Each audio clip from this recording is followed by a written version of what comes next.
गुरुदेव भगवान की जय। योग योगेश्वर महापुर रामलाल जी, योग मार्तंड, मुल्केश्वर भगवान और हम सभी के प्राणाधार दयाल भगवान जी के किसी चंद कमलों में टाटा प्रणाम करते हुए आइए सत्संग आरंभ करते हैं। तो सभा आरंभ करने के पहले परिपूर्ण पार ब्रह्म स्वरूप गुरुदेव के चरणों में यही विनती है, ये नाथ, इस सत्संग में आप जी ने भी ज्ञान देना है, आप जी ने ही हमारे अंदर भक्ति जगानी है, आप जी ने ही हमारे अंतःकरण को शुद्ध करना है। और हे प्रभु, आप जी ने ही ऐसा ज्ञान देना है जिस ज्ञान को हम समझकर उस ज्ञान को प्राप्त करके अपने जीवन को योगमय बनाए, ध्यानमय बनाए और भक्तिमय बनाए और आप जी की कृपा और प्रसन्नता की पात्र बने। इसी प्रार्थना के साथ हे नाथ, आप जी के चरणों में साष्टांग दंडवत प्रणाम स्वीकार को। गुरुदेव भगवान की जय। आज के सत्संग में आइए, कल जहां हमने खत्म किया था भविष्यवाणी, इसके बारे में कलयुग के अवतारी भगवान योगेश्वर महाप्रभु रामलाल जी के पावन जीवन चरित्र में जो लिखा है भविष्यवाणी, जो वाणी महर्षि काकभूषण जी ने त्रेता युग में महाप्रभु रामलाल जी के बारे में की, और जिस महान कल्याणकारी ग्रंथ की रचना हमारे पार ब्रह्म स्वरूप सदगुरु स्वामी देवदयाल भगवान ने की, आइए आज उसको आगे बढ़ाकर और इस पावन ग्रंथ के ऊपर जो सत्संग चल रहा था इतने दिन से, इस ग्रंथ के पाठ का पठन पाठन का हम आज भोग लगाते हैं। कल भविष्यवाणी के दूसरे भाग के ऊपर चर्चा चल रही थी और हमने जाना कि किस प्रकार शुभ अति कल्याणमय ग्रह के उपस्थिति में महाप्रभु रामलाल जी ने अवतार लिया। जो महापुरुष अपनी आत्मा में परिपूर्ण होते हैं वो जन्म नहीं लेते, जन्म वो लेते हैं जिन्होंने अपने कर्म बंधनों को, कर्म संस्कारों को काटना होता है। जो परिपूर्ण पार ब्रह्म स्वरूप वो केवल इस धरातल पे अवतार लेते हैं, भक्तों को और जिज्ञासियों को सत मार्ग को दिखाकर उन्हें परमात्मा से साक्षात्कार कराने के उद्देश्य से ऐसे महापुरुष इस धरातल पर अवतरित होते हैं। महाप्रभु रामलाल जी के बारे में त्रेता युग में महर्षि काकभूषण जी है, जो अजन्मा है, जो जन्म और मृत्यु से रहित है। ऐसे महापुरुष ने भविष्यवाणी जो की, उसके दूसरे भाग में हमने प्रभु जी की बहुत सारी विभूतियों के बारे में जाना। आइए आज कुछ और विभूतियों के बारे में जाना। महर्षि काकभूषण ऋषि महाप्रभु रामलाल जी के बारे में भविष्यवाणी करते हैं कि अष्ट सिद्धि के स्वामी होंगे, यानी के योग के 8 अंग, यम नियम आसन प्राणायाम प्रत्याहार धारणा ध्यान समाधि, इन 8 अंगों के स्वामी होंगे।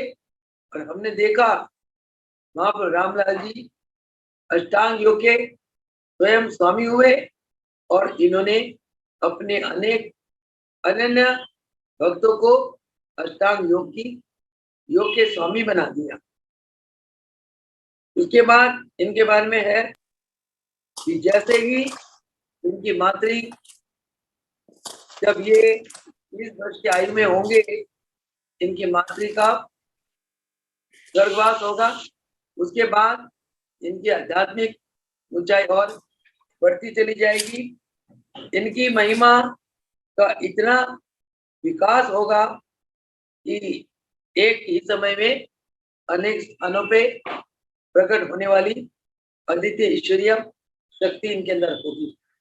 हमने देखा जब सवाई वाली घटना में एक पहलवान जिसको अहंकार आ गया था, प्रभु जी के एक बालक को कह दिया कि तुम मेरे पैर को हिलाकर देखो। बालक ने अनायास कह दिया इसको ऐसे ही रहने दो। 17 वर्ष उस पहलवान का घुटना जुड़ा रहा, पाँव हिला नहीं पा रहा था। 17 वर्ष के बाद उसे सोचा मेरे अहंकार के कारण मेरी ये दशा हुई। वो फिर महाप्रभु जी के चरणों में आता क्षमा मांगने। प्रभु जी ने मुल्केश्वर भगवान को आज्ञा दी, राजा जी इस पहलवान के घुटने में घुटनों को थोड़ा स्पर्श कर दो और ये 17 वर्ष के कष्ट से मुक्त हो जाएगा। मुल्केश्वर भगवान ने आज्ञा को सिरे धारे किया और पहलवान को कहने लगे कि तुम्हारे घुटने में मैं स्पर्श करूं उसके पहले तुम सवाई में जो प्रभु जी की लीलाओं की चर्चा हो रही है, प्रभु जी की महिमा का बखान हो रहा है, उन महिमा में से कोई भी कुछ महिमा आप बताओ। तब पहलवान ने बताया कि पूरे सवाई गांव में ये चर्चा है रामलाल महाप्रभु जी में वो ईश्वरीय शक्ति है जिसके आधार में प्रभु जी ने एक समय में 3 रूप प्रकट किए। वो क्या था? समय का एक भगत करण सिंह अलीगढ़ में जा रहा था, अचानक पांव फिसलने पे गिर गया और बहुत असहाय कष्ट हुआ उसे। उस कष्ट की घड़ी में उसने रामलाल प्रभु जी को याद किया, क्योंकि सवाई वाले सिद्ध गुफा में प्रभु जी का आशीर्वाद लेने तो जाता रहता था। तो प्रभु जी को याद किया। प्रभु जी तत्क्षण करण सिंह के पास आए और उसे कहने लगे बेटा क्या हो गया? तो प्रभु ऐसे में पाँव के फिसलने पे मुझे बहुत कष्ट हो रहा है। तो प्रभु जी ने नर्तन में प्रकट होकर और करण सिंह के कष्ट को मुक्त कर दिया। करण सिंह उस असहाय पीड़ा से मुक्त हो गया। फिर प्रभु जी अंतर ज्ञान हो गए। उसी समय सवाई का एक भगत कनीराम करके वो हरिद्वार में था, उसने अंतरात्मा से प्रभु जी को याद किया। प्रभु जी कनीराम के पास प्रकट हो गए और कनीराम को फरमाने लगे कनीराम तुम समय पहुंचो, वो हमारा सत्संग है, हम भी पहुंच रहे हैं। करण सिंह को भी ये कहा कि तुम अलीगढ़ से सवाई पहुंचो, वह सत्संग है, हम भी पहुंच रहे हैं। करण सिंह अलीगढ़ से, कनीराम हरिद्वार से सवाई पहुंचे। उन्होंने क्या देखा कि वहां सत्संग पहले से ही चल रहा है। महाप्रभु रामलाल जी भक्तों को सदुपदेश दे रहे हैं। ये दृश्य देखकर दोनों बहुत हैरान हुए, क्योंकि दोनों ने अपने अपने स्थानों से पहली ट्रेन पकड़ी थी, उसके पहले कोई ट्रेन ही नहीं थी। अलीगढ़ वाले ने सोचा कि प्रभु जी कौन से ट्रेन से आ गए, हरिद्वार वाले ने सोचा कि प्रभु जी कौन से ट्रेन से आ गए। दोनों ने तो पहला प्रथम ट्रेन पकड़ा हुआ था, बड़े हैरान हुए। उन्होंने मत्था टेका, आशीर्वाद लिया, भक्तों से पूछा कि प्रभु जी कब पधारे, क्योंकि हम दोनों ने सबसे पहली ट्रेन में पकड़ी और हम फटाफट प्रभु जी के आज्ञा अनुसार समय पहुंच गए। भक्तों ने कहा कि प्रभु जी तो कहीं गए ही नहीं। भगत भाई बड़े हैरान हो गए। अलीगढ़ वाला कहता है प्रभु जी मुझे दर्शन दिए, हरिद्वार वाले कनीराम कहते हैं प्रभु जी मुझे हरिद्वार में दर्शन दिए, सवाई वाले भगत कहते हैं प्रभु जी कहीं गए ही नहीं। तो इससे सब भक्तों को ये याद हो गया कि प्रभु जी ने एक समय में 3 रूप धारण किए, यानी कि त्रेता युग में महर्षि काकभूषुंडी जी ने भविष्यवाणी की थी कि इन महापुरुष के अंदर एक समय में कई रूप प्रकट करने की शक्ति होगी। वो हमने इस घटना से जाना। फिर और भी पहलवान ने कई घटना सुनाई तो मुद्रा जी बड़े प्रसन्न हुए तो जी घटना सुनकर, और उसके घुटने को थोड़ा हरकत दिया और उसके 17 साल का कष्ट है ना मिनटों में चला गया। तो इसके आगे महर्षि काकभूषुंडी जी क्या वाणी करते हैं प्रभु जी के बारे में कि प्रभु जी की दिव्य शक्तियां, ईश्वरीय शक्तियां इतने बढ़ जाएंगी कि प्रभु जी सर्वव्यापक हो जाएंगे। सर्वभूतों में आत्मा को और आत्मा में सर्वभूतों को, यानी कि सब जीवों को देखने की अद्वितीय शक्ति प्राप्त होगी प्रभु जी को। तो इसीलिए आज भी हम जब भी प्रभु जी को याद करते हैं दिल से, प्रभु जी आकर हमारी हर बात सुनते हैं और हर मनोकामना प्रभु जी पूर्ण करते हैं। आप सोचो इतने महान भगवान की अगर हम उनके नाम की सत्संग करते हैं, उनके नाम के हवन यज्ञ करते हैं और उनके नाम की योग का प्रचार प्रसार करते हैं, जो उन्होंने योग का एक साधन हम बच्चों को सिखलाया, अगर हम उन साधन के द्वारा दुखी जनता की सेवा करते हैं, प्रभु जी कितने प्रसन्न होंगे हम पर खेद की बात है जब हम आपको कहते हैं कि प्रभु जी की लीला सुनाओ और प्रत्येक लीला के आधार में उसके पृष्ठ में कौन सा ज्ञान छुपा हुआ है, हमें क्या ज्ञान मिलता है वो सुनाओ। पर सुनाने के लिए एक दो भगत आगे आते हैं, सभी तो नहीं आते। तो इसीलिए कल से आप सभी लोग प्रभु जी की, रामलाल प्रभु जी की सारी घटनाओं को रट्टा लगा लो कि जैसे आपको पूछा जाए कि प्रभु जी घटनाओं के बारे में और घटनाओं के आधार में कौन सा ज्ञान छुपा हुआ है, प्रभु जी उस लीलाओं के द्वारा हमें क्या ज्ञान देना चाहते हैं, उसको फौरन आपने सुनाना चाहिए। ना पूछते ही कम से कम जितने भगत इस सत्संग में बैठे हुए हैं सबके हाथ खड़े होने चाहिए, मैंने सुनाना है, मैंने सुनाना है, मैंने सुनाना है। एक ही बात है, आपको पूछा जाता है प्रभु जी की लीला सुनाओ, आप मस्त रहते हो, चुप रहते हो, ऐसा नहीं करो। जितनी भक्ति करोगे उतना आपका कल्याण होगा। ये मनु चोला भक्ति के लिए मिला है, परिवार में घुसने के लिए नहीं मिला। परिवार में आसक्त होके जिए या संसार में आसक्त होके जिए या माया के चक्कर में पड़े रहे, ये मनु चोला इसलिए नहीं मिला।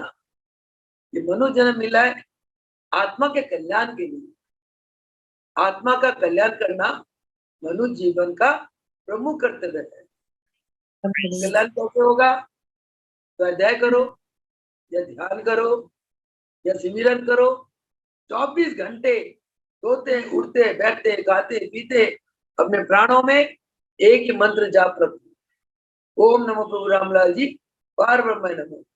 हे रामलाल भगवान, आप परिपूर्ण पार ब्रह्म भगवान है, मैं बार बार आपको नमन करती हूँ। हर पल आपकी स्मृति यानी कि आपके अंदर की चेतना वो प्रभु में लगी रहे। फिर देखो प्रभु आपको कहाँ ले जाएंगे, वो तो मिनट सेकंड में 3 चुटकी में आपको पता नहीं कौन से अवस्था से कौन से अवस्था तक ले जाते हैं।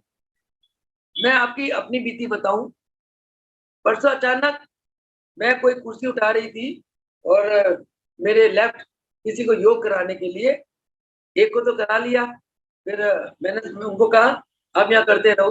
अपनी कुर्सी उठाई, दूसरे के पास जाने लगी, अचानक घुटने में नस पे नस चढ़ गई। मुझे महसूस हुआ ये करंट सा दौड़ा, घुटने में घुटना नस पे नस चढ़ गया। खैर उस लड़की को थोड़ा मुंह से बता के मैं कमरे में आके लेट गई। आप यकीन मानोगे, परसों सुबह 8:30 बजे से लेके रात के 11:30 बजे तक मेरे टांग हिला नहीं, अकड़ा रहा, इतना दर्द, मैं बाथरूम तक नहीं जा पा रही थी, टांग मुड़ ही नहीं रही थी, जरा से मोड़ू तो एकदम इतनी दर्द, भयंकर दर्द। मैं क्या पता नहीं क्या हो गया, बड़ी हैरान हो गई। मैंने प्रभु जी को कुछ नहीं कहा, सचमुच बताओ। फिर कईयों ने मैं मालिश भी करी, नहीं फर्क पड़ा। रात भर हीटिंग पैड लगाए रखा, नहीं फर्क पड़ा। सुबह मैंने बड़ी लंगड़ाती मैं स्नान करा, प्रभु जी की आरती करी, स्नान पुष्प चंदन तिलक जो करती रोज वो करा। करने के बाद जब मत्था टेकने लगी तब मैंने हल्का सा प्रार्थना करा, प्रभु ये कष्ट सहन नहीं होता, और कष्ट सहन नहीं होता, आपसे कृपा करो। कितनी सी करी, करके मैं आ गई। योगा क्लास भी लेने नहीं गई, मैं लेटी ध्यान में बैठ गई। 6 से लेके 7 बजे तक मेरा बहुत अच्छा ध्यान लगा, पूरी मैं मस्त थी, जैसे कोई समाधि अवस्था प्रभु जी ने दे दी हो, ऐसा ध्यान लगा। 7 बजे मुझे भगत मिलने आए, तो मैंने 7:15 साढ़े 7 के करीब एक भगत को बुलाया जो यहाँ योग कराता है। उनको योग की क्लास भी लेते हैं, योग सिखा भी रखा प्रभु जी के पास है। मैंने कहा इधर आओ, मैंने कहा मेरे ना ये शायटिका के पॉइंट दबाओ। जैसे प्रभु जी ने मुझे प्रेरणा दी कि तेरी शायटिका के नर्व है ना वो हिल गई है, ट्विस्ट हो गई है, नस पे नस चढ़ गई है। उसके लिए मैंने उनको बताती गई, उन्होंने आधा घंटा शायटिका के पॉइंट दबाए। दबाने के बाद मेरी टांग थोड़ी सी हिली, और हिलने के बाद जब मैं वॉशरूम भी जा पाई, फिर एकदम मेरे मन में आया कि आज तो पूरन की मदर का क्रिया है, उससे तो जाना है, ड्राइवर भी नहीं था, मुझे खुद गाड़ी चलानी है। आत्मा ने कहा चाहे तुझे कितना कष्ट हो, वो तेरा धर्म है, धर्म के लिए प्राण जाए तो जाए, शरीर जाए तो जाए, धर्म को निभाना है। जो बच्चा समर्पित है इस मिशन को, और आज 25 साल से करनाल की सेवा कर रहा है, मंदिर की सबकी सेवा करता है, उसकी माँ के अंतिम विदा के समय तेरा जाना ये तेरा धर्म है। बच्चा मेरी भी बहुत सेवा करता है। फिर जब संकल्प किया तो मैं तैयार हो गई। 1 बजे चली करनाल से, जैसे मैंने क्लच दबाया इतनी पीड़ा हुई घुटने में, जैसे मेरी पीड़ा जैसे 100 कांटे में दिल को चुभ गए हो। मैंने कहा कुरुक्षेत्र तक चला के कैसे जाऊंगी। खैर कोई प्राणों में जाप चलता रहा, ओम नमो रामलाल जी, पार्थ महिमा। मुझे नहीं पता प्रभु जी कैसे कुरुक्षेत्र तक गाड़ी ले गए। प्रभु जी ने खुद चलाई गाड़ी, मैंने नहीं चलाई। दर्द बना रहा, वहां क्रिया हुई, क्रिया में मैं चेयर में बैठी, दर्द था। उसके बाद जैसे मैं चल के आई तो मैं लंगड़ा के चल के आई, कार में बैठी। जैसे मैंने गाड़ी स्टार्ट करी, करनाल के लिए की तरफ चल पड़ी, मेरा दर्द गायब होता गया। फिर आराम से क्लच लगाओ, करनाल आने तक आप यकीन मानोगे दर्द बिल्कुल जीरो था ही नहीं। कल की बात है, कल दर्द बिल्कुल नहीं था करनाल आने के बाद। कल से लेके आज तक कोई दर्द नहीं। आज मैं क्लास में गई, सुबह भी क्लास ली, शाम को भी क्लास ली, मैंने 1.5 घंटा खुद आसन करा। ये महान उस रामलाल प्रभु जी की ताकत का ये एक जो एग्जाम्पल है, उदाहरण है, ये मैंने अपने जीवन में कल ही महसूस करा। कोई दवाई नहीं, कोई डॉक्टर नहीं। लोग कहे ऑर्थोपेडिक के पास जाओ, कोई कहे MRI कराओ, कोई कहे CT का। मैंने कहा मैं डॉक्टर के पास जाके अपने अपने जान को क्लेश में नहीं डालना।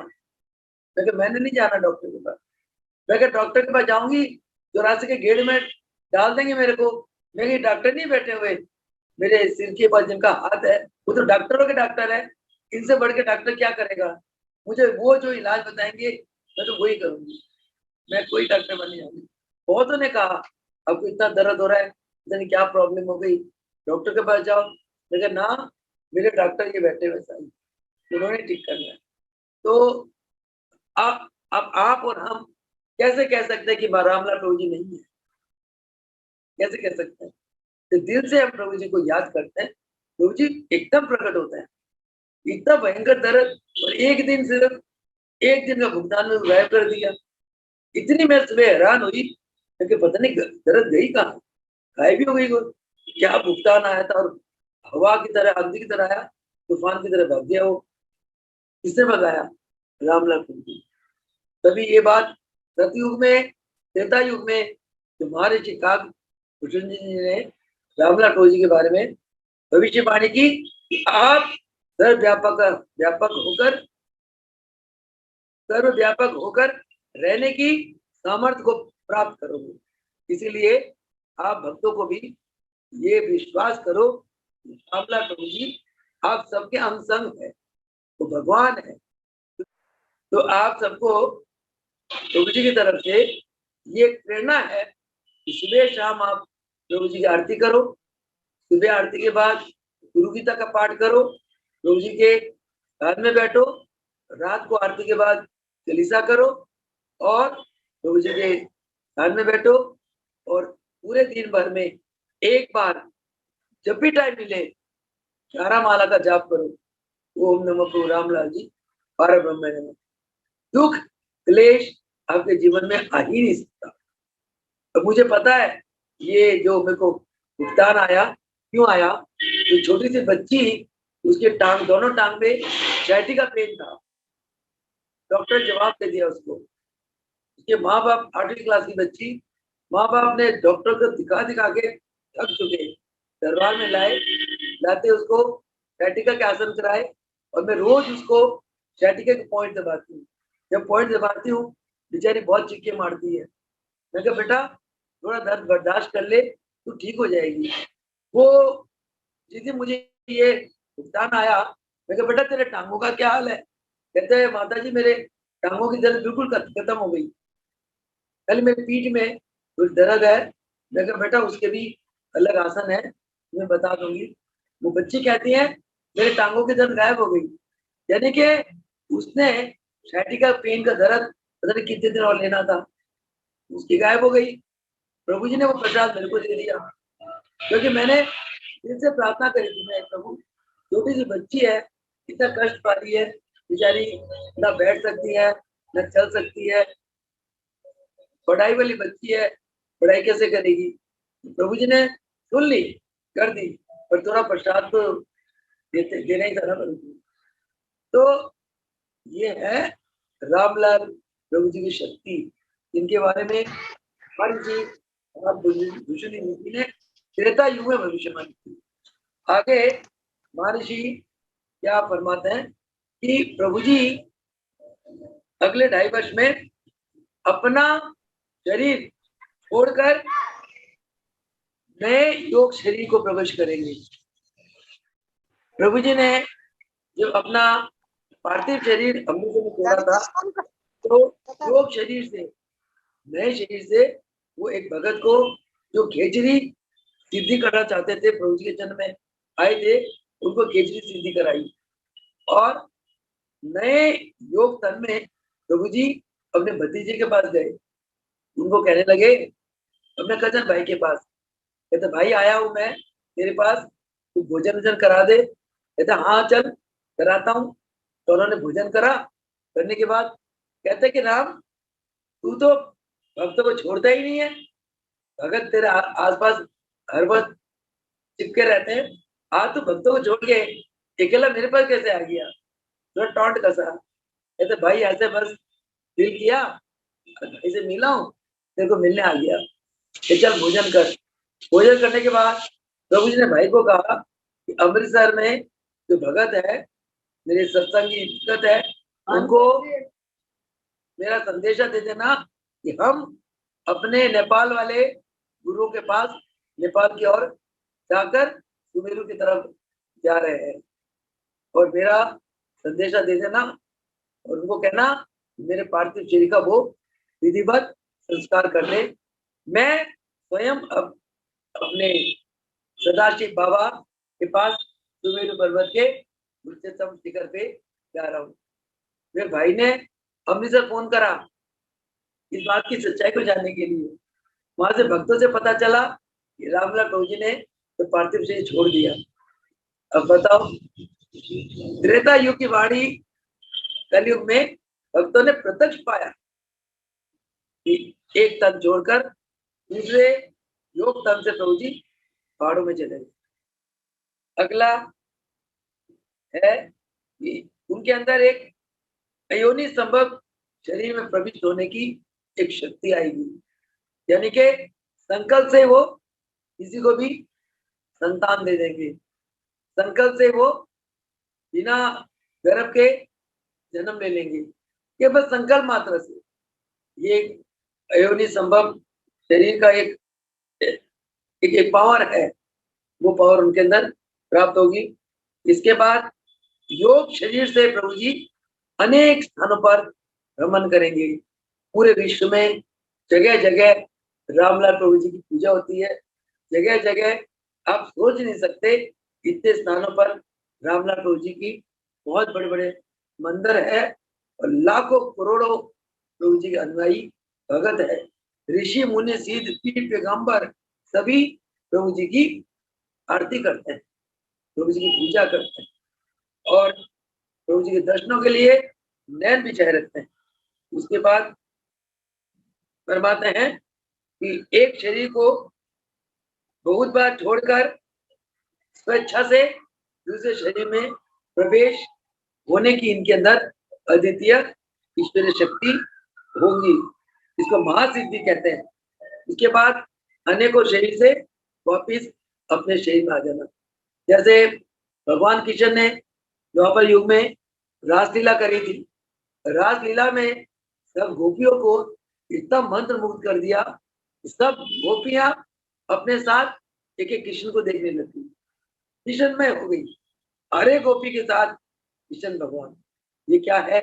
कृष्ण भगवान के अंदर वही अद्वितीय ईश्वरी शरीर शक्ति थी, एक शरीर से अनेक शरीर में प्रकट होना और अनेक शरीर से फिर एक शरीर में वापिस आ जाना, इसको महासिद्धि कहते हैं। रामलाल प्रभु जी इस महान सिद्धि के मालिक थे। इस प्रकार लोग पूज्य होकर फिर 2.5 वर्ष में कार्यवीर नामक महासिद्धि को प्राप्त करेंगे।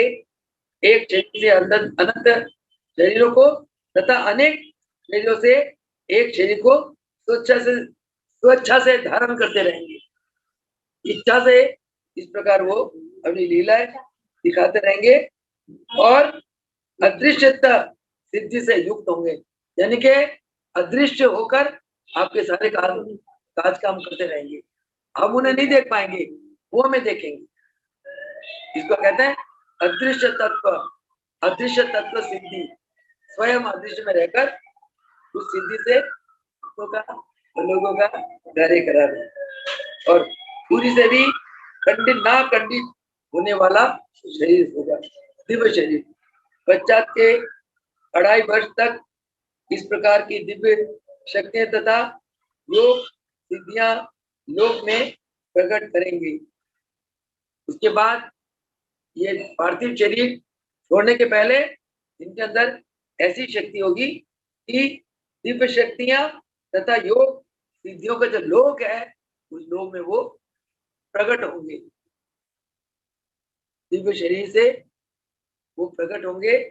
उसके बाद 51 वर्ष की आयु में इतनी सारी सिद्धि शक्तियां प्राप्त करके, यानी कि दिव्य शक्तियों का लोक योग सिद्धियों के लोक में प्रकट होने के उपरांत प्रभु जी 51 वर्ष के आयु में ये नश्वर पंच तत्वों से बना हुआ शरीर को त्याग करके अनेक अलौकिक घटनाओं को दर्शाते हुए दूसरे दिव्य योगमय शरीर के द्वारा वो हिमालय के उच्चतम स्थान पे प्रस्थान कर जाएंगे। और महर्षि भूषण जी कहते हैं इनमें और ईश्वर में कोई भेद नहीं, ईश्वर परमेश्वर और महाप्रभु रामलाल जी एक ही शक्ति के मालिक। अब आप देखो कितने महान शक्ति के आप बच्चे हो, आप शिष्य हो, और कहते इसके पश्चात नवग्रह इन पर प्रभाव बिल्कुल नहीं डालेगा। इतनी महान पावर जिनकी इशारों से संसार चलता है, 9 ग्रह भी इनके इशारों से चलते हैं, 9 ग्रह इनके ऊपर कोई प्रभाव नहीं डालेगा। श्रद्धा भक्ति से अपना ध्यान करने वालों पर सदैव कृपा करते रहेंगे। बहुत इंपॉर्टेंट वाणी है। महर्षि जी कहते हैं जो श्रद्धा और भक्ति से इनकी पूजा करेगा उन पर सदैव इनकी कृपा बनी रहेगी। तो इससे अधिक महर्षि कहते हैं इन महापुरुषों के बारे में और मैं क्या कहूं। अब भगवान शंकर माँ पार्वती को फरमाते हैं, हे माता पार्वती, इस प्रकार काकभूषण जी ने महाप्रभु रामलाल जी के बारे में भविष्यवाणी की। जब तक सूरज चंद्र है तब तक ये महापुरुष इसी प्रकार कल्पांत तक प्रकाशित रहेंगे। ये लास्ट उनके शब्द है, जब तक सूरज चांद सितारे हैं कल्पांत तक, कल्प के अंत तक ये महापुरुष प्रकाशित रहेंगे। इसलिए हमें किसी बात की कोई भय करने की, कोई डर करने की, कोई चिंता करने की जरूरत ही नहीं है। इतने महान जो विश्व के मालिक है उनका हाथ हमारे सिर पर है। एक कवि ने कहा ना, सतगुरु जब मेरे साथ है मुझको डरने की क्या बात है। इनके रहते कोई कुछ कहे भला किसकी औकात है। प्रभु जी के रहते हुए कोई हमारा बाल बांका नहीं कर सकता, कोई हमारा बिगाड़ नहीं सकता। में महाराज जी लिखते हैं, क्योंकि ये योग दिव्य दर्शन इस पावन ग्रंथ की रचना मेरे प्राणाधार गुरुदेव ने की है। अंत में महाराज जी लिखते हैं, जो कुछ भी महर्षि काकभूषण जी ने नाड़ी ग्रंथ के भीतर धर्म स्थापन अर्थ अवतीर्ण होने वाले निर्लेप अनाथनाथ महाप्रभु योगेश्वर रामलाल जी के संबंध में उपरोक्त दो विभागों में वर्णन किया है, सत्यता वैसे ही श्री करुणावतार प्रभु जी द्वारा शरणागत सहस्रों नर नारियों को धर्म आत्म स्थिति ध्यान समाधि द्वारा प्राप्त होकर सहस्रों ईश्वरीय लीलाएं घटनाएं कल्याण स्वरूप होने वाले मुमुक्ष भक्तों ने अनुभव कर चुके हैं तथा प्रभाव रूप से नित्य शरण हुए देव अवस्था युक्त भक्तों को श्री करुणावतार जी की अपार कृपा करुणा आ रही है। जो जिज्ञासु भगत उपयोग अलौकिक आत्म स्थिति तथा अलौकिक रक्षा सहायता स्वरूप ईश्वरीय घटनाओं के संबंध में जानना चाहे, वे जिज्ञासापूर्ण भक्ति धर्म का अनन्य भाव से पालन करते हुए ऋषि व गुरु लोगों की मर्यादा में हमारे आश्रमों में पहुंचकर उसका लाभ उठाए। ये लास्ट में हमारे गुरुदेव ने ऐसी बात लिखी है, तो इसका मतलब क्या है? ये ग्रंथ बहुत महान ग्रंथ है, महान कल्याणकारी ग्रंथ है। इस ग्रंथ का पठन पाठन रोज एक पाठ घर में जरूर होना चाहिए। 11 माला का जाप दिन में एक बार प्रत्येक घर में होना चाहिए। अष्टोत्तरी माला का पाठ जिसमें महाप्रभु रामलाल जी के ऊपर 108 मंत्र है, उसका पाठ घर में रोज होना चाहिए। चालीसा का पाठ रोज होना चाहिए। गुरु गीता का पाठ रोज होना चाहिए। सुबह शाम आरती रोज होना चाहिए। जो ये काम आप करोगे घर में, आपके घर में सुख शांति आनंद और दैविक शक्ति का वास होगा। तो इन्हीं शब्दों के साथ आज के सत्संग को समाप्त करते हैं और आप सभी भक्तों को यही अनुरोध है, हमारे गुरुदेव ने जो रामलाल महाप्रभु जी की पूजा पठन पाठन आरती चालीसा गुरु गीता का पाठ अष्टोत्तरी माला का पाठ जो एक नियम हमारे गुरुदेव ने चलाया, हम सभी भगत उस नियम में चले, उसी से ही हमारा कल्याण होगा और प्रभु जी का हमें आशीर्वाद मिलेगा। इन शब्दों के साथ आज की इस सत्संग को विराम देते हैं। कल फिर प्रभु जी कृपा करके इस सत्संग में लेकर आएंगे और तब तक के लिए चरणों में हम सभी भक्तों का बारंबार दंडवत नाम स्मर हो। रामदास जी की, देवदास भगवान की, चलो।